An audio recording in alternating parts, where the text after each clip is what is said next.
Are you a big fan of The Little Mermaid? Are you excited for the new live action remake of The Little Mermaid that's coming out? Or are you just one of those experts that's able to say, Sally sells she sells by the seashore, unlike me? Well, if that's the case, then I have the perfect game for you, because today on Joker Reviews, we're going to be reviewing Moonshell. Moonshell is a fun, beautiful, and simple game fresh out of Kickstarter, and I'm going to tell you how to play it right now.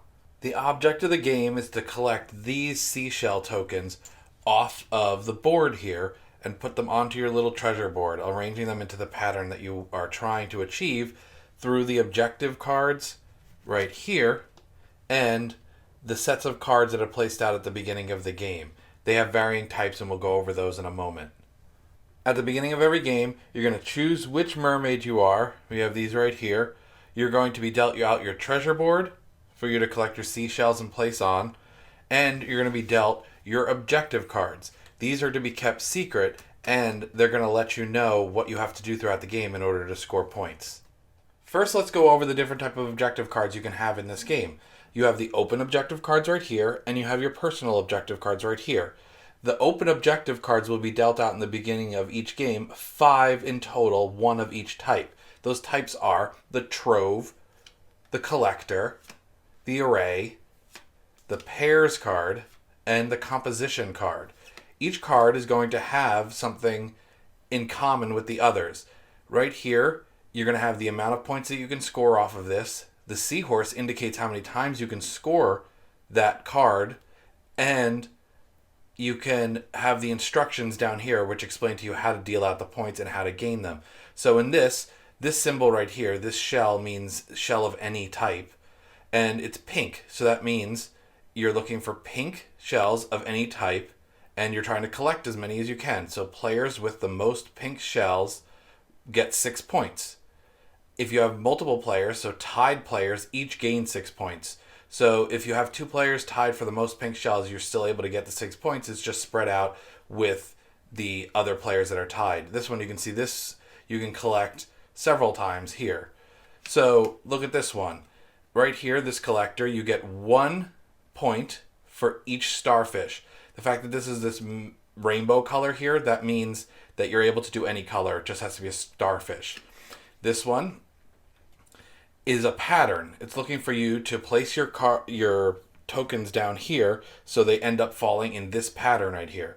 So you want the shells of any type, but they have to be orange and they have to be arranged like this. The pattern may be flipped and or shifted. So that means you can actually flip it around as long as it makes this pattern one way or the other on your treasure board. This one here, each set of pink and purple shells of any shape, any location, gives you 2 points. So that means if you have a pink and purple shell paired on here, you're able to get 2 points for it, and you can keep collecting it until you reach this number of seahorses. Composition. This one right here, pattern with sand dollars, may be flipped, rotated, and or shifted. So you're trying to make a pattern here. It has to be sand dollars, but they can be any color. And then we're back to the trove card. So that is your open objective cards. Now let's discuss personal objective cards. 2 of these cards will be dealt out to every player at the beginning of the game. They will have some things in common. It will tell you how many times you can collect the points, how many points you can collect, and the instructions for collecting it. So same color for all shells, any shape, may be shifted. You have to get this pattern. This other one right here, same color for all shells, any shape, may be shifted. You have to get this pattern here. So you're going to try and collect these throughout the game, and the other players aren't going to be able to access these because they're your personal objective cards, unlike the open objective cards that are based over there. So what are the things you're able to do on your turn? Well, it's right here on your treasure board. You can rotate. That allows you to rotate the board based on the direction that the tide token is showing. So you can rotate it like this. And that allows you to access a different part of the board. The second action you're allowed to perform is pull 2. So what happens here is you take from the rows in front of you, and you can pull down 2 as long as the rocks in front of you are empty. So you fill the furthest first, and then pull down the other one. The seashell tiles that are still on the board come down to fill the empty spaces. Then what you're going to do is you're going to replace those seashell tiles, well, say that 3 times fast, with the other tiles that are inside of this bag here. What you're going to do is you're going to fill them based on the first spot that's open. So you're going to place them right here, and then you're going to place the second one there. The third thing you can do on your turn is you're allowed to collect if you have seashell tiles on the rocks in front of you. So say you want to collect this one. You can then collect here. You can place it on one of these tile spots here, and it sinks all the way down to the bottom. So when you're trying to plan out those patterns, you have to make sure that you realize that they're going to go all the way down. So you might have to put one down there if you need to have a specific one in this spot. You kind of have to keep that in mind. Those are the basic rules of the game. You're going to be taking your turn, doing these actions, and trying to arrange your board to meet your personal objectives and the common objectives on the table. There are some advanced game modes that I want to go over, one of which is going to involve these mermeeples here, these wooden little ones that we got off Kickstarter. These are great, I love them. They're going to interact with your mermaid's power. So you can see they have a light side power and a dark side power here. I guess this would be night and day, not light side, dark side. But they're going to interact with your meeples, and they're going to also allow you to interact with the board and your treasure mat. So you can see right here, pull tiles away from you onto the rock spaces on the opposite side of the board. So that would allow you to kind of move ones off that you don't want, and it would allow you to cheat up certain ones so you can turn around and get them later, or you can kind of refill in front of you. And let's look at the other side. Place your mermeeple on a tile on your treasure board. You may slide that tile left or right if there is at least one open spot. So you can see right here, so you could do it here if you wanted to move this tile over one. That's one of the few ways that you're able to interact with the tiles once they're already placed on your treasure board. There's other powers here, so like swap a tile on the rocks in front of you with another tile of the same shape or color on another rock space. Collect that tile. So that's really interesting. If you have one, so you don't have to turn it to try and interact with it, you can move it and swap it with the one that's there. And this one, place your mermeeple on a tile on your treasure board, swap it with another tile on your board of the same shape or color, excludes Moonshell. We'll get to the Moonshell in a minute. So you can see how these can make the game definitely very different. You're not locked into a lot of your choices on the treasure mat here. You're allowed to kind of move them around. You're also allowed to interact with the tiles in interesting ways up there. The other advanced game mode that you can play with is these Moonshell tiles right here.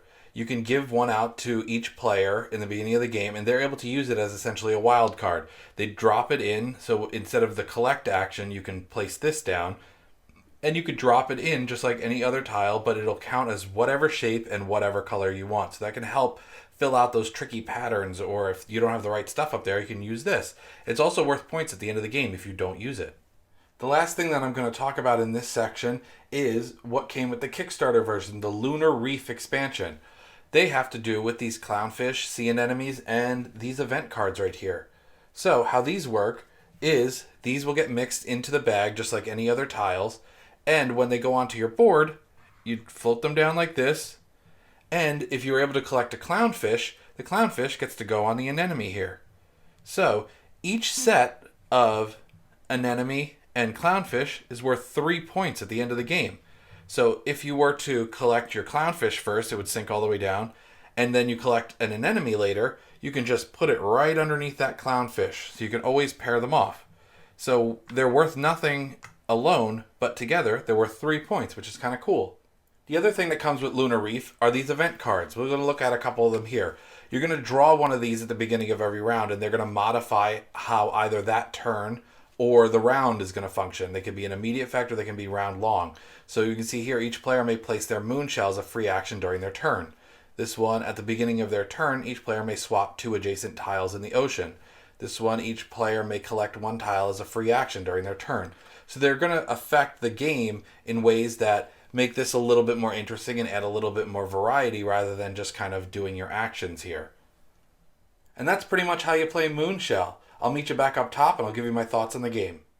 So this game is a fun, simple game that has a really nice color palette. It's really nice in terms of its artwork, and it's kind of creative in terms of its mechanics. It's easy to teach, easy to learn, easy to set up and break down. It's fairly table friendly, and it has enough unique aspects to it where I'd be willing to bust this out every once in a while. One thing that I like about this game is the fact that it has varying advanced difficulty, so you can have the basic rules, and then you can sprinkle in some extra things where you can have some variety. When you can use your mermaid powers and your mermeeples, you can even bust out the Moonshell if you want to have that wild card aspect to the game. There's even a solo variant that you can play with where you get certain points by collecting the tiles, and it explains how to do it all in the rulebook. The Lunar Reef expansion adds just enough to it where I think if you're playing this game fairly often, adding in the Lunar Reef is going to add some extra replayability to it, since those event cards are going to be random and you never know which ones you're going to pull out at the beginning of every round. Nothing in this game is really breaking any new ground, but if you're going to approach it from the perspective of wanting a nice, simple, colorful game that is good for ages 8 and up, then I'd recommend getting this game. If you like what you saw here today, please leave a comment down below. What was the last game that you got off of Kickstarter? What game do you think has the best artwork? Give us a thumbs up, subscribe to the channel so you don't miss any of the game reviews we put out in the future. Ring that notification bell so you know what's up, and we'll catch you in the next one, everybody.